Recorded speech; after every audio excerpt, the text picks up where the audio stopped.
SEGA Rally, one of the jewels in the Sega Saturn's crown. A game that went beyond a mere arcade port, being built from the ground up by Sega's CS team assisted by AM3's Tetsuya Mizuguchi. And while the Saturn version was rightly lauded for its breathtaking visuals and flawless performance, most of all it was renowned for its handling mechanics. No matter the surface and without any form of sensory input, you could feel the difference between dirt, mud and asphalt.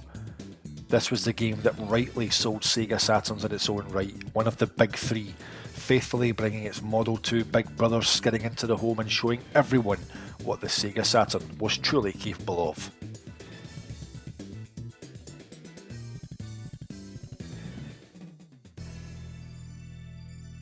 SEGA Rally Championship. So it was no surprise that when Sega announced the arrival of SEGA Rally 2 on their new Dreamcast console, that gamers were excited. The Dreamcast promised performance beyond Model 3 and raw polygon pushing numbers at least. Dreamcast pushing 3 million while Model 3 pushed 1 million. Hideki Sato would explain in Edge in issue 33 that Model 3 uses squares while Dreamcast uses triangles, two of which are required to make a square. So in effect, Dreamcast was 50% more powerful than Model 3, meaning that SEGA Rally 2 should have been arcade perfect on Dreamcast, right? I'm James, the Segaholic, one half of the Sega Guys, and in this episode of the SEGAGuys RACE, we're going to look at the home console port of SEGA Rally 2, its history, its game modes, its secrets, and ask if the sequel is really worthy of the SEGA Rally name.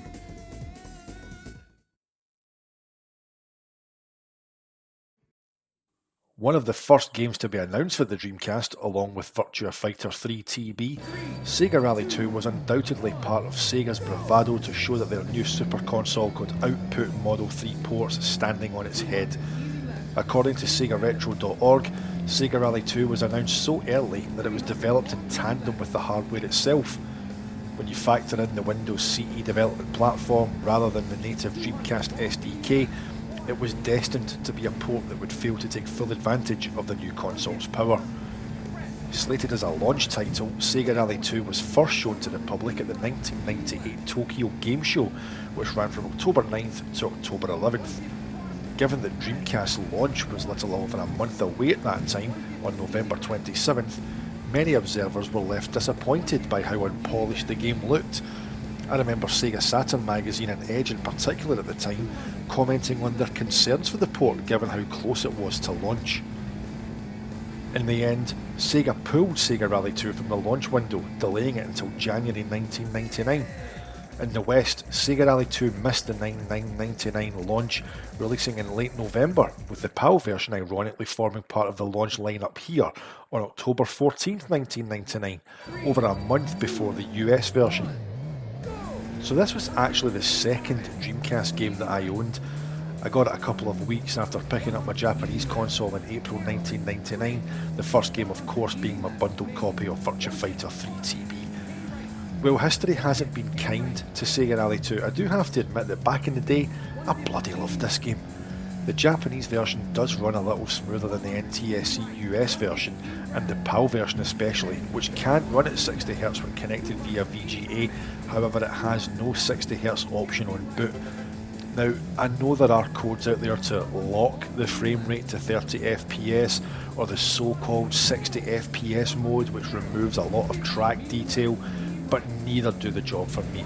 In fact, I'd go as far as to say they're both awful, and I'll always opt for the stock Japanese version when playing, which is the version that you're watching right now. The handling of SEGA Rally 2 is often the biggest complaint, especially after how outstanding a job was done of the Saturn port of the original SEGA Rally, which had such tight handling mechanics. Sadly, in SEGA Rally 2, their handling is insanely floaty, no matter how much you tweak the settings in the 10-year championship mode. In fact, the way you can throw cars around corners at silly angles and make absurd recoveries and bends makes it feel like the cars are barely even making contact with the road. Roads? Where we're going, we don't need roads. And yet, despite all these flaws in development, the game was the best-selling Dreamcast game of 1999 in Japan, shifting over 290,000 units. Now, ultimately, there is a ton of fun to be had with SEGA Rally 2. As is often the case with retro gaming, the most critical eyes are those who look backwards. And hand on heart, when I had this as a 19-year-old, I never once felt that the game performed poorly. I was blown away by the visual leap from the Saturn and very much in awe of my newly imported Sega system. Is it arcade perfect? No. Does it have its issues? Absolutely. Is it as good as its Saturn's predecessor? Absolutely not. But that doesn't mean you shouldn't add it to your collection or give it a try. At the Sega Guys, we always aim to give fair feedback on Sega games while presenting a tinge of our own memories and experiences from owning and playing these games while new and fresh. The 10-year championship mode adds that much needed extra content that many bemoan Saturn's arcade ports for lacking, and the roster of cars is vastly expanded on, with unlockable vehicles for finishing first in each of the 10-year championships. Sure, there's far better racers on Dreamcast: F355 Challenge, MSR, the Tokyo Highway Challenge games, Sega GT, Le Mans 24, Daytona USA 2001. I could go on and on, but SEGA Rally 2 has some fun to be had, if you let it. So I hope you've enjoyed that little chat there about the history of SEGA Rally 2 on the Dreamcast, and a little bit about my own kind of history with the game as well, as we get to the tail end of the arcade mode here on Riviera stage, just finishing off that first lap here. So yeah, this is a game that, unlike the first SEGA Rally, I don't really get to finish first that often. It's a far harder game to get to first place from my own experience anyway. I've only ever managed to do it the once back in the day on the Japanese version, which I'm playing just now. Yeah, I mean, Snowy Stage, that's the one that always seems to get me. I very rarely, if ever, seems to pass any opponents on that. It's the one stage where there's absolutely no overtaking.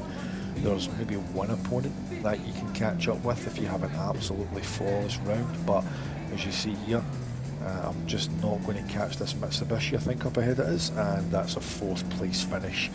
So a 4:28, 4:96 and a 4th place. Not a bad run. You see the times there for each of the stages. So I hope you've enjoyed this little run through arcade mode. You're going to see my Stratos here looking at the winner with envious eyes on the podium with the champagne. A little kind of victory dance in the middle with my car here with a little flag out the window. And we're now going to move on to some extra content.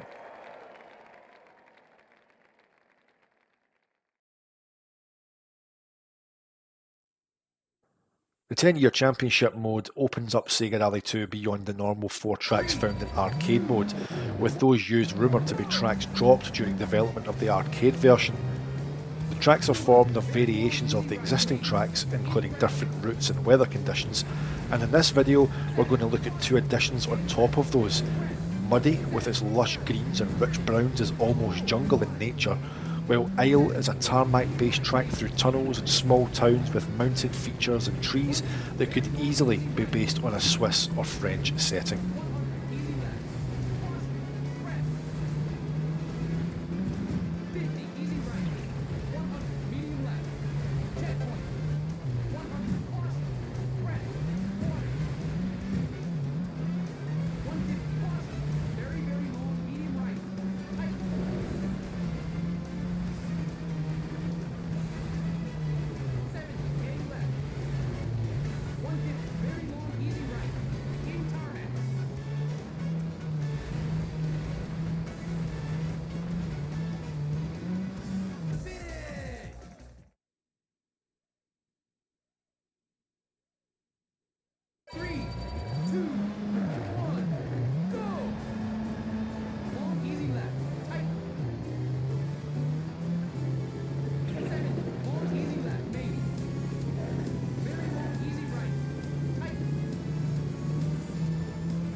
Now this is a bit of fun. This little bonus is also present on the arcade version of SEGA Rally 2. On the final hairpin on the Riviera stage before the finish line straight, knock over those two curiously positioned cones and then turn your car around. A hidden area opens up on your right hand side with a little tunnel leading to a bonus game, which is nothing more than a score attack where you hit as many cones as you can before the time runs out.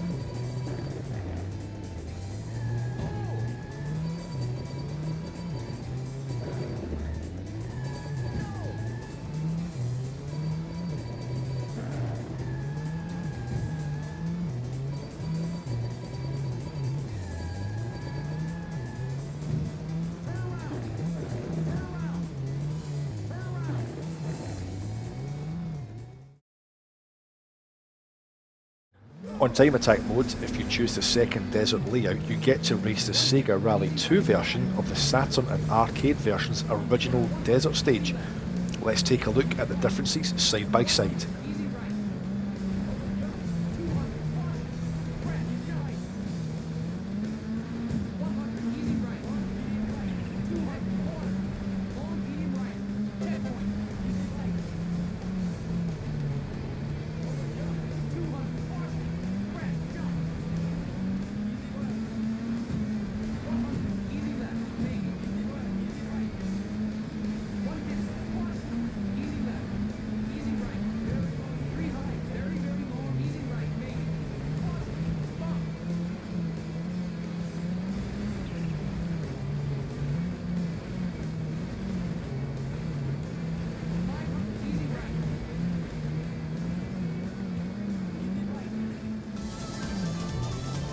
As always, thank you to everyone who tunes in, supports our channel and drives us on to make even better, more frequent content.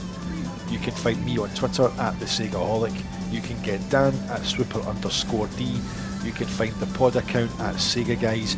Please remember to like, share and subscribe, and until next time, we will see you on the SEGA side. SEGA!